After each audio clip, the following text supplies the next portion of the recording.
यदि सब कुछ कर्म से ही होता है तो फिर भगवान को क्यों पूजें? होशियार लोगों की भी कमी नहीं है, जब सब कुछ कर्म के ही द्वारा हो रहा है तो फिर भगवान को क्यों पूजें?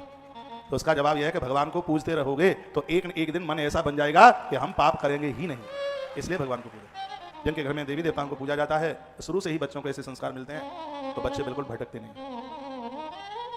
इसलिए अपने जीवन के आत्मोत्थान, आत्मकल्याण और सदकर्म करने के लिए देवों को अवश्य में पूजना चाहिए।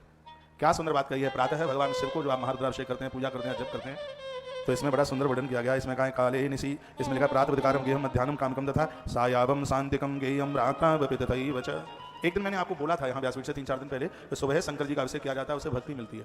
दोपहर में अभिषेक किया जाता है, उससे संकल्प पूर्ति होती है। और संध्या को अभिषेक किया जाता है तो उससे शांति मिलती है। यह श्लोक श्री शिव महापुराण के और इस विद्येश्वरी संहिता के अध्याय नंबर 11 के 64 नंबर के श्लोक में चर्चा की गई है।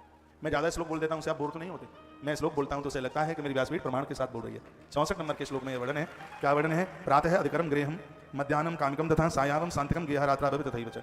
4 बार पूजा महादेव की होने का विधान है। ऐसे शंकर हैं जो रात में भी पूजे जाते हैं। इसमें वर्णन है कि सुबह की पूजा भक्ति देती है, दोपहर की पूजा संकल्प पूर्ति, संध्या की पूजा शांति और रात्रि की पूजा महादेव की मोक्ष प्रदान कर देती है।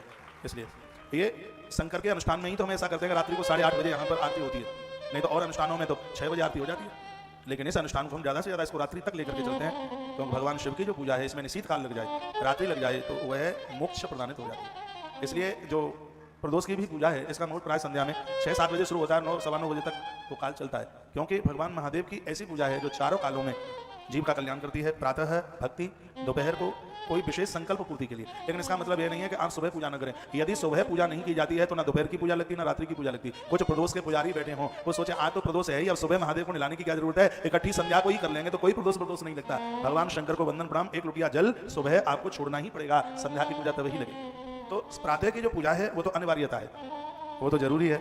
तो बड़ा अच्छा बड़ा वर्णन किया। काले निशी थे वही प्रक्तो मध्यमा निशी शिव पूजा विशेषेण तत्कालो भीष्ट सिद्धता। शंकर की आराधना जब जब शिवरात्रि आती है, आप जो रात्रि को पूजन करते हैं तो इसमें वर्णन है संपूर्ण पाप जल करके तत्फल अपने आप फल में उस जीव को भगवान ही मिल जाते हैं। तो ऐसी अद्भुत आराधना साधना भगवान शिव की।